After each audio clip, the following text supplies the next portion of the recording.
Hi there, my name is Kevin Taylor and this is another comic book haul where I'll be showcasing lots of award-winning comic books. Now, I'm just going to get on with the haul and showcase this book, and all the books I'm going to be showing in this video are basically books that I've picked up over the last month or so. And basically, yeah, this is the first one I want to show, and this is Captain Stern Running Out of Time, issue number 1 of 5. And this comic book was released by Kitchen Sink Press in September 1993, and it's a Harvey Award winner for Best New Series in 1994. And the story cover and art are done by Bernie Wrightson.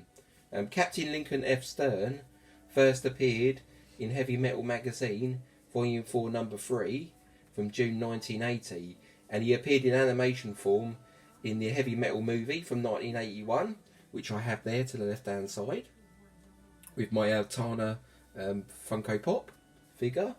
And yeah, basically this book also features his faithful one-eyed levitating robot companion Beezer. And as I said, they were both appeared in the Heavy Metal movie, and the movie has become like a cult classic over the years. And if you haven't seen the movie, I highly recommend it. And also I highly recommend watching the second movie as well, which is Fact 2. And that's a really, really cool movie. And actually, the lead actress in that movie was actually Julie Stern. And she was actually married, well, she's actually married to Kevin Eastman. So, yeah, really, really cool, of Ninja Turtles fame. So, yeah, she's like a supermodel. And, yeah, really, really cool. And Heavy Metal magazines first appeared in the late 1970s. And as I say, the movie was released in 1981, I believe.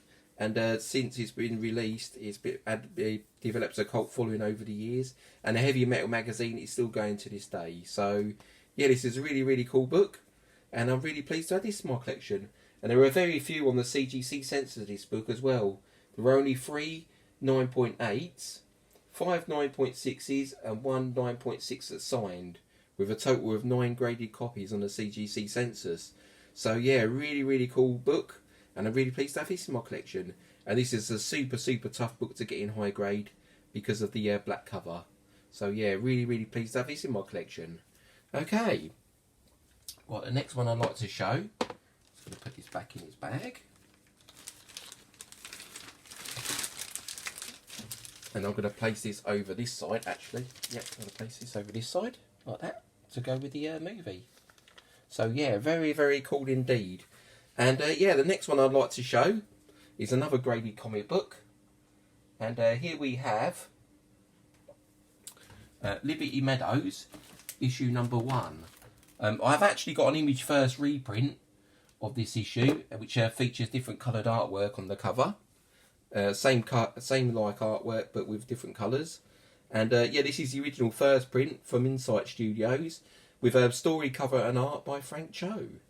And this is a really, really cool one, because Frank Cho won an Ignatz Award for Outstanding Artist in 1999 for his work on this series. And this book also won an Eagle Award for Favourite Black and White Comic in 2002. And it's a comedic story that revolves around an animal sanctuary, like a rehabilitation clinic starring a lady named Brandy. And yeah, really, really cool to have this in my collection. And yeah, it's the first printing, so very, very nice indeed. And it's got a really, really cool Frank Cho story cover and art. So lovely. So that's another one for my PC collection. Okay. Right, the next one I have to show is this one. And this one is a really cool Marvel comic.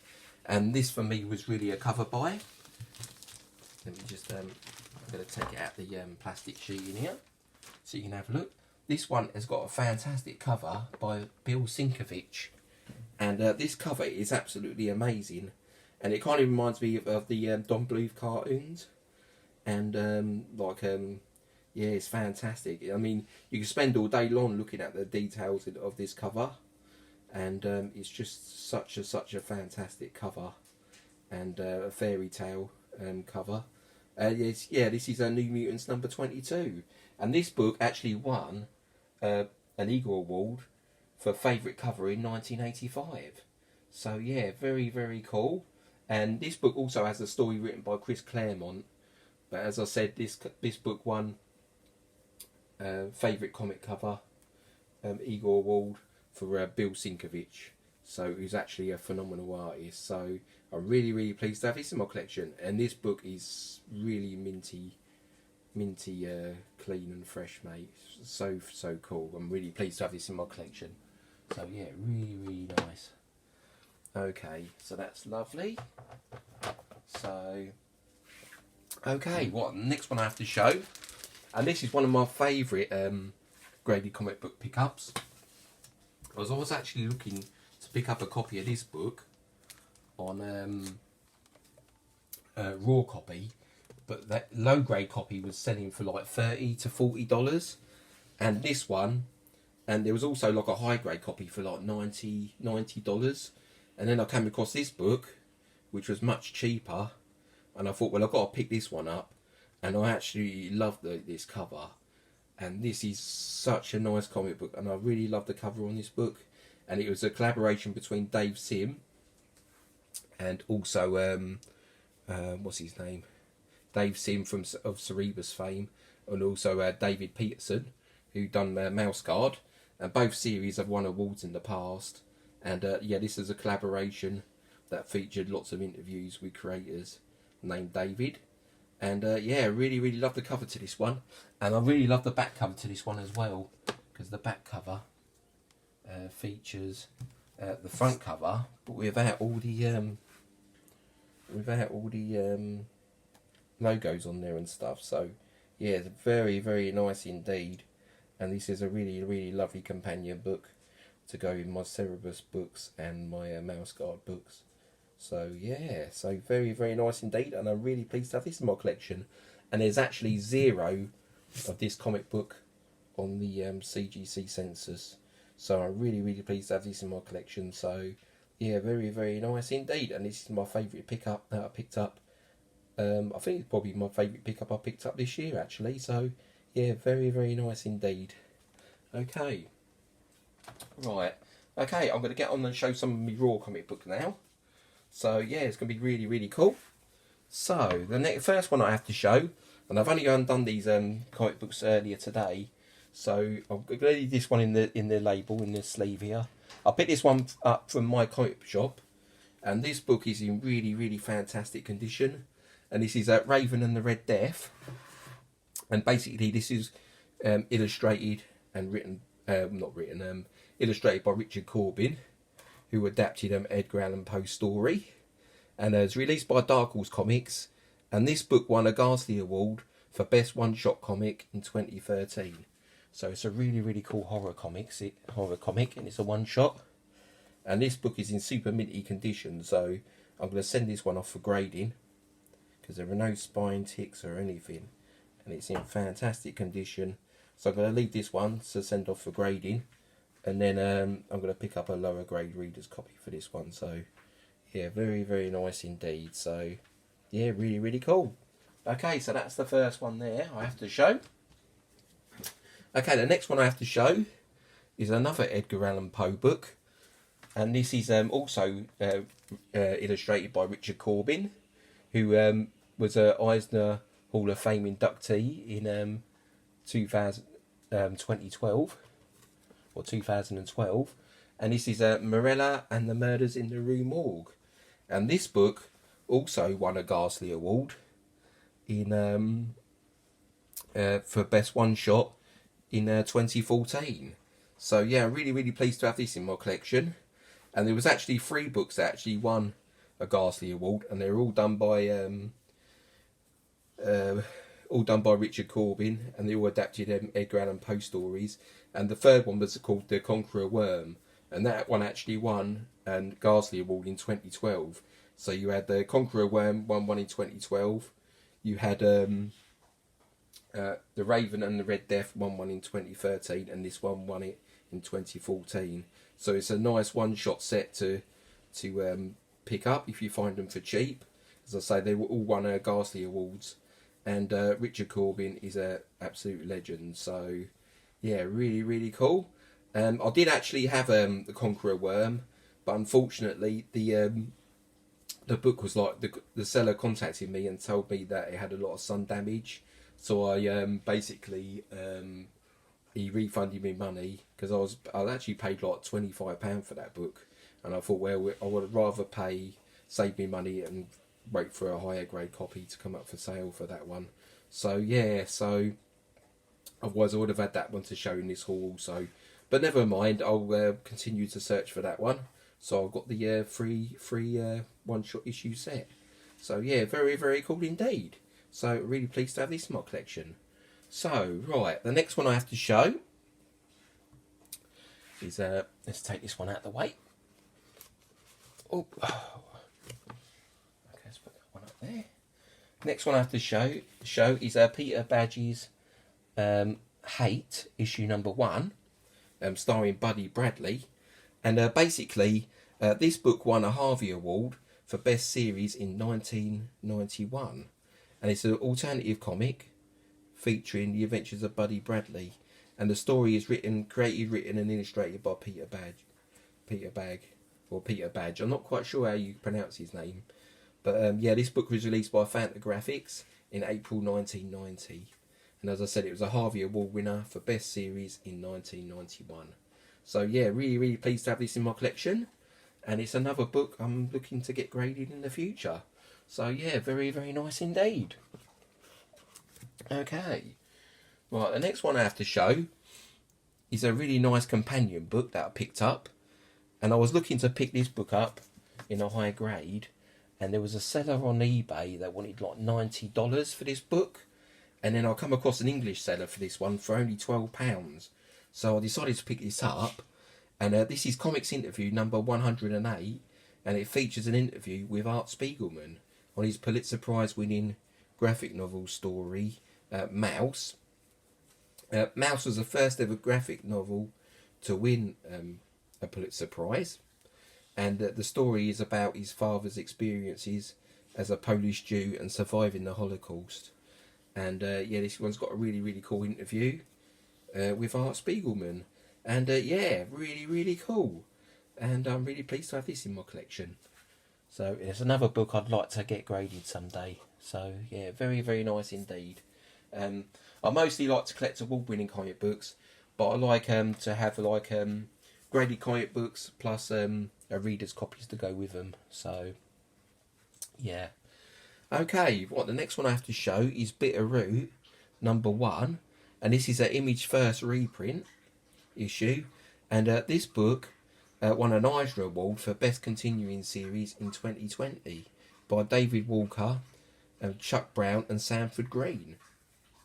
And it also won 2 Ringo Awards for Best Series in 2020 and Best Inker 2020 for Sanford Green. And I find reprints make for great readers' copies and companion comics for graded books. So yeah, really really nice. This is a book that I'd like to have the original first print of, like graded. But as I said, this would be a really cool reader's copy, and I'll pick up a lot of the trade paperback also. So yeah, very very nice indeed, and I'm really pleased to have this in my collection. So yeah, that's that one.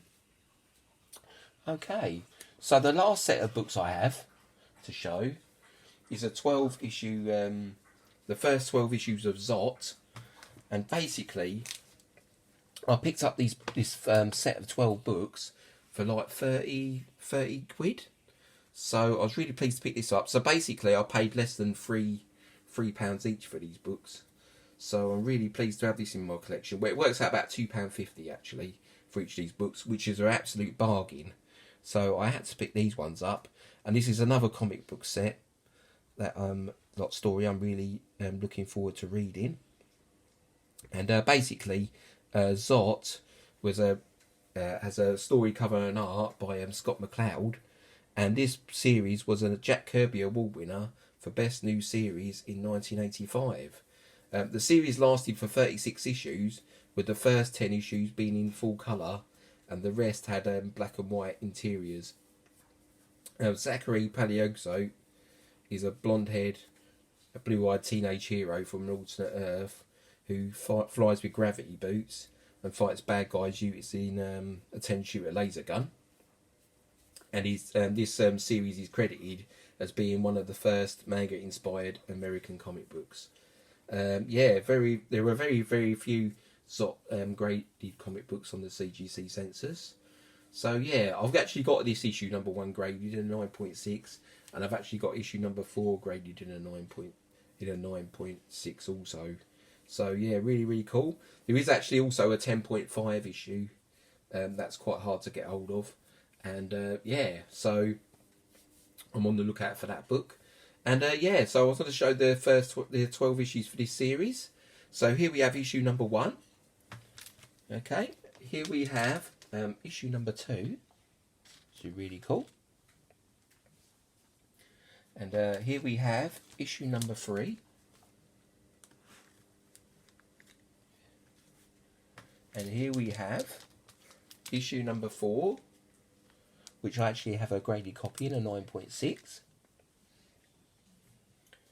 Here we have issue number 5. It's a really cool artwork by Scott McCloud. Here we have issue number 6. Here we have issue number 7. And this book also features a story called The Magic Shop by Kurt Busiek and Dan Spiegel. So that's really cool. Here we have issue number 8.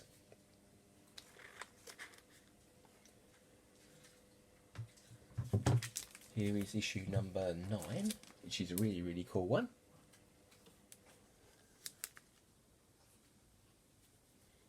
Here we have issue number 10.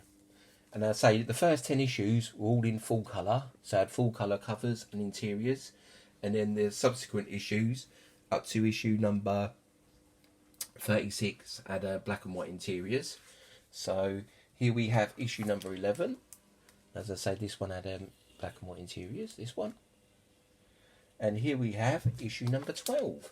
So that's the first year of Zot comic books. So really cool comics. And I'm really pleased to have this in my collection. So I'll just show that last one. I'm not sure if I showed that one up for long enough. That one. So that's really cool.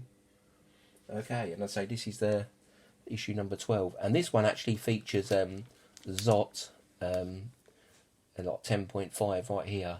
See Zot in dimension 10.5 or 10.5. So it had like a different kind of like art style. So if I hold it like closer to the camera, you can see. Like there, so kind of like a Matchstick Men like artwork. So yeah, really cool, and yeah, so very nice indeed. And I'm really pleased to have these books in my collection, and I'm looking forward to reading these ones. As I said, this series here won a Jack Kirby Award for Best New Series in 1985, and the Jack Kirby Awards were kind of like the precursor to the Eisner Awards. So yeah, very nice indeed. So I'm really pleased to have this in my collection. So yeah, very nice books there. And yeah, thank you for watching everyone. Take care out there. And until the next video, see you later. See you later everyone. Take care now. Goodbye.